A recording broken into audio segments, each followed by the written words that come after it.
نحمدہ ونصلی علی رسول الکریم اما بعد اعوذ باللہ من الشیطان الرجیم بسم اللہ الرحمن الرحیم وَإِنَّهَا لَكَبِيرَةٌ إِلَّا عَلَى الْخَاشِعِينَ الَّذِينَ يَظُنُّونَ أَنَّهُمْ مُلَاقُو رَبِّهِمْ وَأَنَّهُمْ إِلَيْهِ راجعون۔ نماز کے بارے میں بات ہو رہی ہے کہ نماز جو ہے وہ منافقین پر بہت بھاری ہوتی ہے، لیکن جو خشیت رکھنے والے ہیں، جو اللہ سے ڈرنے والے ہیں، ان کے لیے نماز بھاری نہیں ہوتی۔ میں ایک مرتبہ گاڑی میں پیٹرول ڈلوانے گیا، گیس کہتے ہیں ہمارے امریکہ میں اس کو، پیٹرول کو، تو گاڑی میں گیس بھروانے گیا تو وہ ایک ترکش مسلمان نوجوان تھا، بڑا خوبصورت۔ تو اس سے میں نے پوچھا تو مسلمان ہو؟ کہنے لگا ہاں۔ تو میں نے کہا تمہیں اسلام کیسا لگا؟ وہ کہتا ہے نماز پڑھو، پھر نماز، اس کے بعد پھر نماز، اس کے بعد پھر نماز۔ جب اس نے پورا پیٹرول ڈال دیا، میں نے اس کو پیسے دے دیے، تو وہ واپس جانے لگا۔ میں نے اس کو کہا بیٹا ذرا، اس کو آئے کیا بات؟ میں نے کہا دیکھو آپ کو نماز پڑھنا بھاری لگتا ہے نا، مشکل لگتا ہے؟ کہتا ہاں۔ میں نے کہا بیٹا مجھے نماز نہ پڑھنا مشکل لگتا ہے، اگر میں نماز نہ پڑھوں تو پریشان ہو جاتا ہوں میں۔ تو اگر خشیت الہی ہو اور اللہ سے ملنے کا کیا یقین ہو کہ اللہ سے ملیں گے، ملاقات اللہ سے ہوگی، اور اعمال میں سب سے زیادہ، سب سے اہم چیز جو ہے ایمان لانے کے بعد، وہ نماز ہی ہے۔ الذین یظنون انہم ملاقو ربہم وانہم الیہ راجعون، جن کو خیال ہے کہ وہ روبرو ہونے والے ہیں اپنے رب کے، اور یہ کہ ان کو اسی کی طرف لوٹ کر جانا ہے۔ نماز خاشعین پر آسان ہے، جیسا بھی میں نے آپ کو مثال دی تھی کہ اگر تفسیر عثمانی سے یہ بات نقل کی جا رہی ہے کہ یعنی صبر اور نماز حضور دل سے بہت بھاری ہے، مگر ان پر آسان ہے جو عاجزی کرتے ہیں، جو اللہ سے ڈرتے ہیں، جن کا خیال اور دھیان ہے کہ ہم کو خدا کے روبرو ہونا ہے اور اس کی طرف پھر جانا ہے، یعنی نماز میں خدا کا قرب اور گویا سے ملاقات ہے، یا قیامت میں حساب و کتاب کے لیے روبرو جانا ہے۔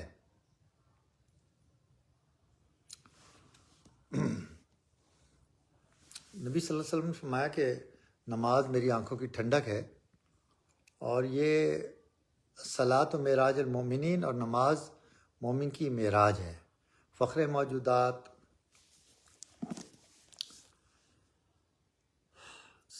سرور عالم صلی اللہ علیہ وسلم نے فرمایا جعلت قرۃ عینی فی الصلاۃ، یعنی میری آنکھ کی ٹھنڈک نماز میں ہے۔ اس حدیث کو حاکم اور نسائی نے روایت کیا ہے۔ انہم ملاقو ربہم، کہ ضرور وہ اپنے رب سے ملنے والے ہیں، یعنی یقین رکھیے اس بات کا کہ آپ اپنے رب سے ملیں گے۔ نماز مومن کی معراج ہے، بندے کے لیے رؤیت باری تعالیٰ کا وسیلہ بن جاتا ہے۔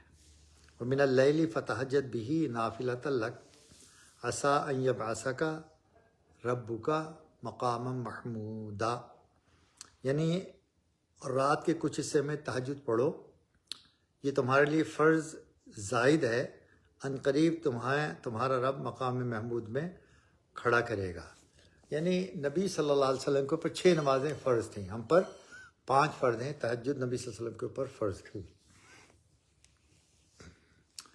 اور اس کی وجہ سے اللہ تعالیٰ نے مقام محمود عطا کیا، جو جنت میں سب سے بہتر مقام ہے، اس سے بہتر مقام جنت میں اور کوئی نہیں ہے۔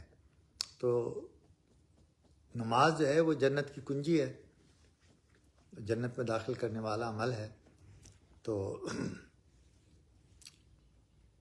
اور جنت میں حضور صلی اللہ علیہ وسلم کے قرب کا عمل بھی نماز ہی ہے۔ ربیہ بن کعب سے مروی ہے رضی اللہ تعالیٰ عنہ کہ میں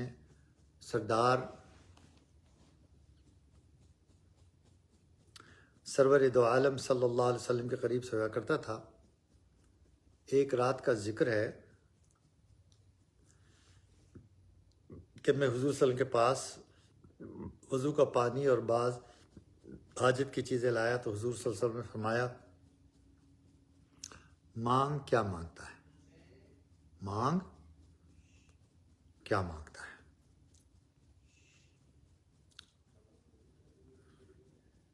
میں نے اس کے رسول اللہ صلی اللہ علیہ وسلم میں چاہتا ہوں کہ حضور صلی اللہ علیہ وسلم کے ساتھ میں جنت میں رہوں۔ فرمایا اس کے سوا کچھ اور؟ میں نے اس کہا یا رسول اللہ بس یہی۔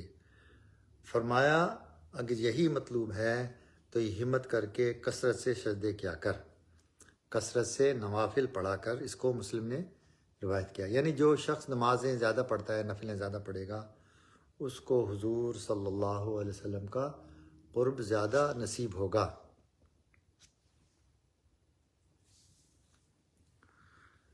تفسیر مظہری سے یہ حدیث مبارکہ نقل کی جا رہی ہے۔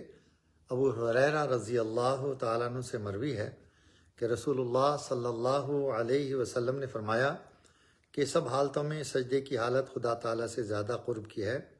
اس حدیث کو مسلم شریف نے روایت کیا ہے۔ بعض مفسرین نے کہا ہے کہ انہم ملاقو ربہم، میں لقاء سے حشر و معاملہ خداوندی مراد ہے۔ وَأَنَّهُمْ إِلَيْهِ راجعون، اور بلا شبہ اسی کی طرف لوٹنے والے ہیں۔ آج آیت نمبر 47 تلاوت کرتے ہیں، سورہ بقرہ کی آیت نمبر 47۔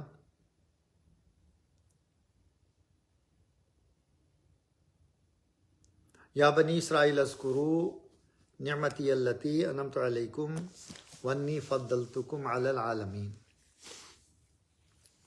اے بنی اسرائیل یاد کرو میرے احسان جو میں نے تم پر کیے، اور اس کو کہ میں نے تم کو بڑائی دی، فضیلت دی، اونچا درجہ دیا تمام عالم پر۔ تقویٰ پرہیزگاری کو کہتے ہیں، اور پرہیزگاری کہتے ہیں گناہ سے بچنے کو، اور گناہ کہتے ہیں نافرمانی کو۔ اللہ اور اس کے رسول کی نافرمانی گناہ ہے۔ جو اللہ اور اس کے رسول کی نافرمانی سے بچے گا وہ متقی ہے۔ چونکہ تقویٰ اور کمال ایمان کا حاصل کرنا صبر، حضور و استغراق عبادات کے ذریعے سے دشوار تھا، اس لیے اس کا سہل طریقہ تعلیم فرماتے ہیں، اور وہ شکر ہے۔ اس وجہ سے حق تعالیٰ عنہ اپنے احسانات و انعامات جو ان پر وقتاً فوقتاً ہوئے تھے ان کو یاد دلاتا ہے، اور ان کی بدکرداریاں بھی ظاہر فرماتا ہے۔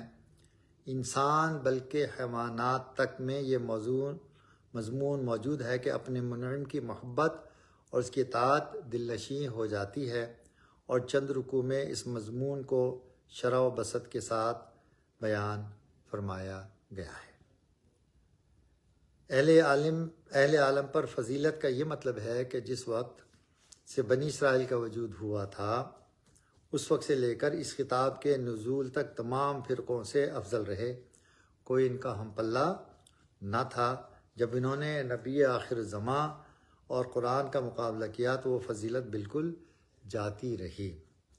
المغضوب علیہم اور دلال کا لقب عنایت ہوا، اور حضور صلی اللہ علیہ وسلم کے متبعین کو کنتم خیر امتن کا خلت ملا، یعنی اب بنی اسرائیل جو ہیں وہ بہتر نہیں ہیں، اب جو ہے مسلمان وہ بہتر ہیں۔ اللہ تعالیٰ نے فرما دے کنتم خیر امتن، کہ تم بہترین امت ہو۔ اور چونکہ وہ قرآن پر اور نبی صلی اللہ علیہ وسلم پر ایمان نہیں لائے تو ان کی فضیلت اب ختم ہو گئی۔ تو اب یہ جو ہے وہ اپنے آپ کو سمجھتے ہیں کہ ہم فضیلت والے ہیں، درجے والے ہیں، اچھے ہیں، اور تمام جو باقی مخلوق ہیں وہ ان کی غلام ہیں۔ تو ابراہیم علیہ السلام یہ سورہ بقرہ کی آیت ہے، وَإِذِ ابْتَلَىٰ إِبْرَاهِيمُ رَبِّهُ بِكَلِمَاتٍ فَأَتَمَّهُنَّ۔ قال انی جاعلک للناس اماما، اللہ تعالیٰ نے آزمائش کی ابراہیم علیہ السلام کی کہ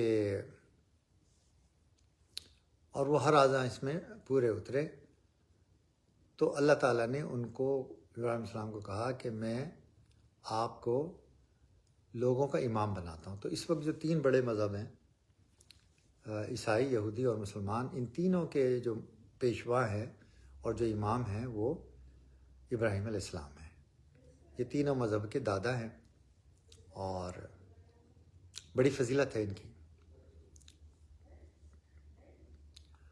تو ابراہیم علیہ السلام نے فوراً کہا وَمِن ذُرِّيَّتِي، اور میری اولاد بھی، یعنی مجھے بھی امام بنا اور میری اولاد کو بھی امام بنا۔ قَالَ لَا يَنَالُ عَهْدِ الظَّالِمِينَ، اللہ تعالیٰ فرماتے ہیں کہ ظلم کرنے والے، ظالم اوپریسرز کے لیے یہ وعدہ نہیں ہے، یعنی جو ظالم ہیں وہ اس امت کے امام نہیں بن سکتے۔ اب دیکھ لیں فلسطین میں کیا کر رہے ہیں، کتنا ظلم کر رہے ہیں، تو امامت ان کو کیسے ملے گی؟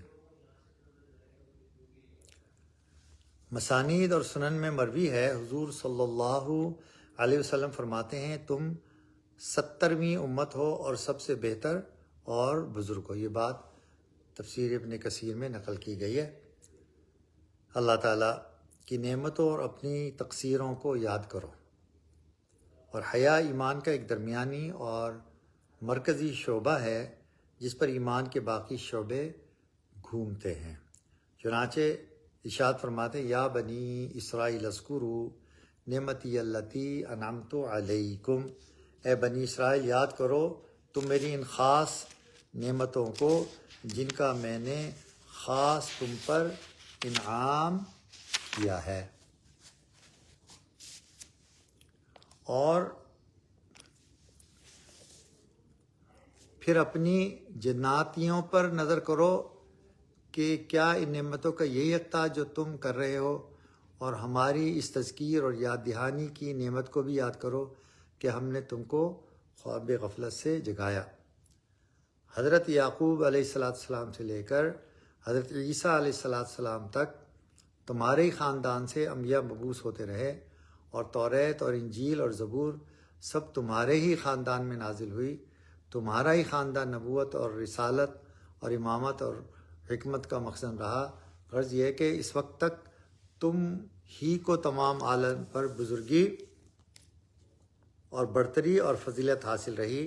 اب وقت آیا کہ وہ نبی آخر زمان ظاہر ہوں کہ جن کی تمام انبیاء و مرسلین حضرت ابراہیم اور حضرت موسیٰ اور حضرت عیسیٰ علیہ السلام خبر دیتے چلے آئے۔ لہٰذا اگر تم کو اپنی فضیلت اور بزرگی کو باقی رکھنا منظور ہو تو فوراً محمد مصطفیٰ صلی اللہ علیہ وسلم پر ایمان لاؤ اور دل و جان سے ان کی اعانت اور امداد کرو، اور جس طرح قارون اور سامری نے حضرت موسیٰ علیہ السلام کی مخالفت کر کے خاندان یعقوبی کے شرف کو ضائع کیا، تم بھی قارون اور سامری کی طرح محمد صلی اللہ علیہ وسلم کی مخالفت کر کے اپنی فضیلت اور بزرگی اور اپنے شرف اور منصب کو ضائع نہ کرو۔ اگر تم محمد رسول اللہ صلی اللہ علیہ وسلم پر ایمان لاتے ہو تو تم اپنی سابق فضیلت اور گزشتہ منصب پر قائم ہو، بلکہ تم سے 2 اجر کا وعدہ ہے، اور اگر تم ایمان لانے سے انحراف کرتے ہو تو سمجھ لو کہ تم اپنے منصب سے معزول ہو۔ معارف القرآن مولانا دنیز کاندھلوی رحمۃ اللہ علیہ کی تفسیر سے آخری بات لی گئی تھی۔ بس میں اس محفل کو مختصر رکھنا چاہتا ہوں، تو ایک واقعہ بیان کرتا ہوں۔ میرے ایک دوست ہیں، انور نام ہے ان کا، تو 2005 میں میرے ساتھ حج پہ گئے تھے وہ۔